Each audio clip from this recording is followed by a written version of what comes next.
Welcome back, my dear friends. Welcome to my channel. So far, we have discussed about many topics, and now we have come to a very important part in our hand. So, the topic which we are going to discuss today is nothing but the superficial palmar arch. Superficial palmar arch. How the superficial palmar arch is going to form, and how the deep palmar arch is going to form, that I have separate class. So, you may get a doubt that why I am not following an order for this upper limb. So far I have discussed about anastomosis around the scapula, anastomosis around the elbow joint, and now I have come to the superficial palmar arch. So because there is a reason. So the brachial artery branches you can easily study and understand. And also the brachial artery branches in the forearm, radial artery, ulnar artery, that the brachial artery is going to bifurcate at the neck of the radius, and how it is going to form the radial artery and ulnar artery. When you study it, it is easy to understand. But this superficial palmar arch and deep palmar arch, it is a bit complicated to understand. And also, you can easily, it feels that it is easy to understand, but when you go to the dissection, it is a bit difficult to compare that theory with the dissected images. So how to study that, how to remember that, now I will explain about it. So you need to know how the superficial palmar arch is going to form and how the deep palmar arch is going to form. Remember, the superficial palmar arch is going to form by ulnar artery. Superficial palmar arch is going to form by ulnar artery. Deep palmar arch, it is going to form by the radial artery. Okay, this is briefly you have to remember about it. Now coming to this, how the ulnar artery is going to enter into the hand and how it is completing the superficial palmar arch, and how the radial artery which is going to enter into the hand and how it completes the deep palmar arch. That is we are having a separate class. So let's get started, and before going to explore this, please subscribe to my channel, my dear friends. Thank you for your support. And let me explain about this superficial palmar arch. So first I have drawn the ulnar artery over here. So this ulnar artery which is descending down and reaching to the wrist at the ulnar aspect of our forearm. Then after it reaches to the ulnar aspect of our forearm, it is running superficial to the flexor retinaculum. Can you see this green color band? So this is nothing but flexor retinaculum. This is nothing but the flexor retinaculum. So superficial to this, the ulnar artery is running and then enters into the hand. Then after enters into the hand, what is going to happen is, so deep to the palmaris brevis. I just want to use another color for that.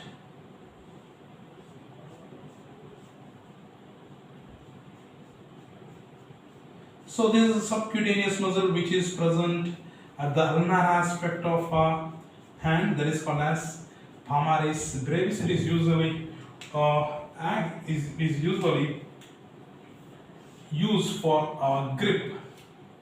Okay, this is nothing but the palmaris brevis. Already I have it written here. So this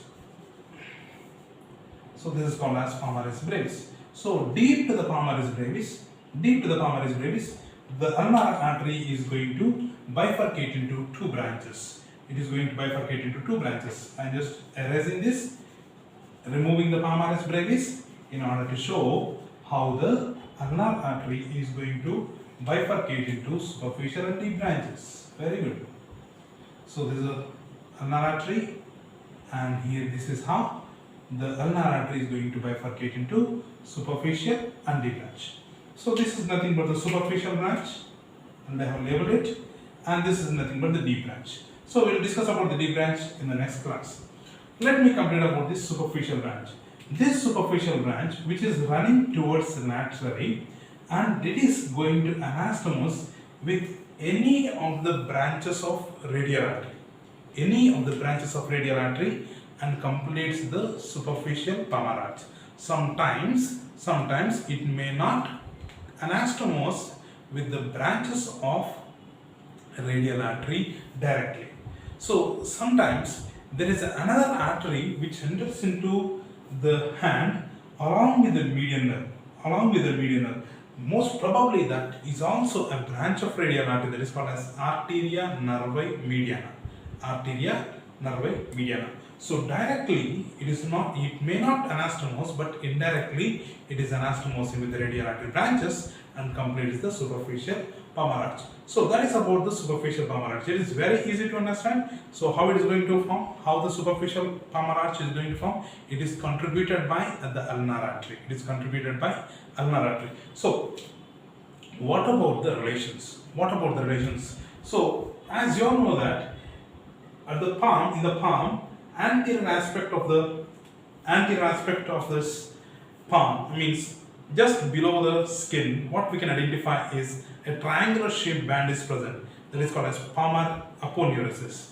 Underneath the palmar aponeurosis, after reflecting the skin, then you can see the fibrous part, then you can see the palmar aponeurosis. After reflecting the palmar aponeurosis, where we can identify this superficial palmar arch. So anterior relation of the superficial palmar arch is nothing but the skin, then the superficial fascia, and also the palmar aponeurosis, the fibrous part, triangular shaped band called as palmar aponeurosis. So these two structures are anterior relation of this superficial palmar arch.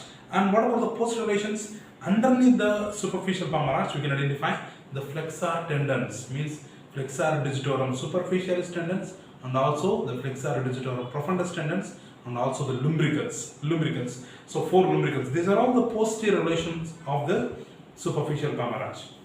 So for that we have a PPT class, PowerPoint class, that I will project you in the next class to understand easily. So let me explain about this superficial palmar arch. So I have explained about the superficial palmar arch, and now I am going to show you the branches of superficial palmar arch. So what are the branches coming from the superficial palmar arch? So the first branch which is coming from the superficial palmar arch, it is running just medial to the little finger. So already I have just given the numbers. You can follow that. This is 1, 2, 3, 4 and 5. Thumb, index, middle, ring and little finger. So here you can see that there is a branch which is running towards the ulnar aspect of the little finger, and then there are 3 other branches are coming. I will just name it, you don't need to worry. Okay, so most medially we can identify medial digital branches, medial digital branch. So this is called as medial digital branch. Medial digital branch, which is a first branch of superficial palmar arch and is running at the ulnar aspect of little finger and supplies to this. Okay, that is easy to understand. Now, what is going to happen to these other 3 branches? What are these 3 branches? These 3 branches are called as common palmar digital arteries. Common palmar digital arteries. So these are 1, 2 and 3. So from lateral to medial, this is 1. Yes, common palmar digital arteries which are running towards the clefts. So this is the 2nd, 3rd and 4th cleft. Okay, so these arteries, they are going to bifurcate again. Okay, so this is how this common palmar digital arteries, they are going to bifurcate.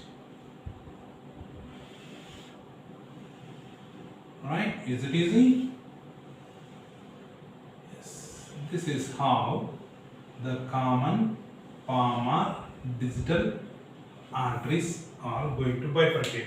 So where are the common palmar digital arteries? Here they are.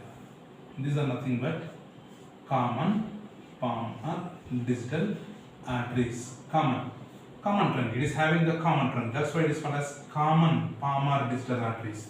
Then this common palmar digital arteries, they are going to communicate. They are going to communicate with palmar metacarpal arteries, which are coming from the D branch. Okay, so I'll just draw here. Yeah.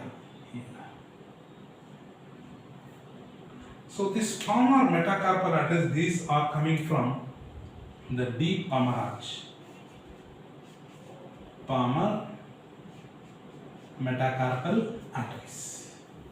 Clear, guys? So remember, 3 branches which are coming from this superficial palmar arch, one is they are 1, 2 and 3 common palmar digital arteries. So this common palmar digital, three common palmar digital arteries, they are going to communicate with the palmar metacarpal arteries, and then they are going to bifurcate into two palmar digital arteries. So these bifurcated part, these are called as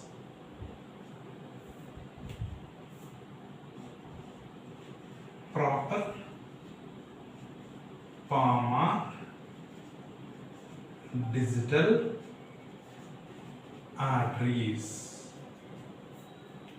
Okay, so proper palmar digital arteries, these are the branches of common palmar digital arteries, and these proper palmar digital arteries, they are running on either side of the fingers and supplies to every finger except can you see here, this index finger, it is not getting the blood supply from this superficial palmar arch, so from where does the index finger lateral aspect is receiving the blood supply? It is receiving the blood supply through the radial artery branch, that is called as arterial radialis indicis. So here it is going to communicate with the superficial branch of radial artery, and completes the anastomosis, completes the superficial palmar arch. So this is about the superficial palmar arch, and this is the superficial branch of radial artery. Superficial branch of a radial artery. So commonly it is going to communicate with that and completes the superficial palmar arch. So this you remember, simply remember, ulnar artery is running superficial to the flexor retinaculum, then deep to the palmaris brevis, it is going to bifurcate into superficial and deep branches. That superficial branch of the ulnar artery, which is running towards laterally, and it is going to communicate with the superficial branch of radial artery and completes the superficial palmar arch.